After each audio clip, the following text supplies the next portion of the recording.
حضرت صالح علیہ السلام کو اللہ تعالیٰ نے قوم سمود کے لیے بھیجا۔ آپ نیک کاموں کی طرف بلاتے اور برے کاموں سے روکتے تھے۔ قوم سمود گناہوں میں مبتلا تھی۔ قوم سمود کے لوگ آپس میں ایک دوسرے پر ظلم کرتے تھے، بے گناہ لوگوں کو قتل کرتے، کمزوروں کا مال ہضم کرتے اور ظلم ڈھاتے، بتوں کی پوجا کرتے تھے۔ حضرت صالح علیہ السلام نے اپنے قوم سے کہا کہ کیا تمہیں قوم عاد کے بارے میں معلوم نہیں؟ ان کا انجام کس طرح عبرتناک ہوا، اللہ نے کس طرح انہیں سزا دی۔ قوم سمود کا خاص پیشہ بھیڑ بکریوں کی پرورش اور تجارت تھی۔ قوم سمود دولت سے مالا مال تھی اور جسمانی طور پر قوی بھی تھی۔ حضرت صالح علیہ السلام ان سے کہا کرتے کہ اے قوم، اللہ تعالیٰ کی بندگی کرو، اس کے سوا کوئی حقیقی معبود نہیں۔ اللہ نے مجھے پیغمبر بنا کر بھیجا ہے تاکہ تمہیں اللہ کے عذاب سے ڈراؤں۔ لوگ ان سے کہتے، ہمارے پاس دولت بھی ہے، قوت بھی ہے اور عزت بھی ہے۔ اگر اللہ کو نبی بنانا منظور ہوتا تو ہم جیسوں کو نبی بناتا۔ اگر اللہ ہم سے ناراض ہوتا تو ہمارے کھیتوں کو اجاڑ دیتا، ہمیں رہنے کے لیے عالیشان مکانات نہیں دیتا۔ ہمارے پاس بے شمار اونٹ، بکریاں، سواری کے لیے گھوڑے ہیں۔ یہ اس بات کی دلیل ہے کہ ہمارے بت ہم سے بہت خوش ہیں، اس لیے ہم ان کی پرستش کرتے ہیں۔ اگر تم نبی ہو تو اس کی دلیل پیش کرو، کوئی معجزہ دکھاؤ، ہم دیکھنا چاہتے ہیں۔ حضرت صالح علیہ السلام ان کی اس قسم کی باتوں پر کہتے کہ تم ہی بتاؤ، تم کیا معجزہ دیکھنا چاہتے ہو؟ پھر کافر آپس میں مشورہ کرنے لگے ان سے کس قسم کا معجزہ طلب کرنا چاہیے۔ پھر سب نے اتفاقی رائے سے کہا کہ تم ان پتھروں سے ایک اونٹنی پیدا کرو، اور اونٹنی بھی ایسی ہو کہ وہ ساتھ ساتھ بچہ بھی دے اور ہم اس کا دودھ بھی پئیں۔ حضرت صالح علیہ السلام نے اللہ سے دعا کی، جلد ہی دعا قبول ہوئی، پتھروں کے اندر سے ایک اونٹنی نمودار ہوئی۔ اونٹنی بہت خوبصورت تھی۔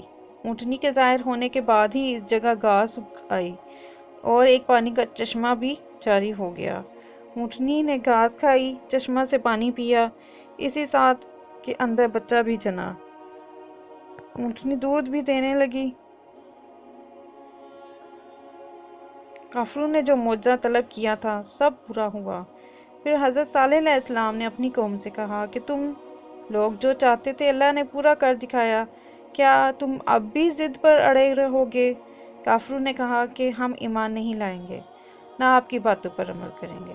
کافر اونٹنی کو تنگ کرنے لگے۔ اونٹنی جب پیاس سے تڑپتی کنویں کے پاس جاتی تو اسے پانی پینے نہیں دیتے۔ بعد میں اونٹنی کو مارنے لگے، اس کا چلنا پھرنا دوبر کر دیا تھا۔ وہ اذیت کے مارے کراہتی رہتی، لیکن کافروں کو رحم نہیں آتا۔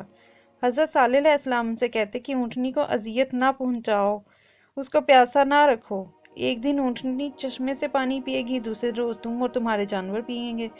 اس کے روزانہ کے معمول میں کوئی فرق نہ آنے دو۔ تم اللہ سے ڈرو اور اسی کی عبادت کرو۔ تم جو کچھ کھاتے پیتے ہو وہ سب کچھ اللہ ہی دیتا ہے، یہ سب کچھ اسی کا کرم ہے۔ تمہارے بت تمہارے کوئی کام نہیں آتے۔ قوم سمود باز نہ آئی، نہ حضرت صالح علیہ السلام کی باتوں پر عمل کیا۔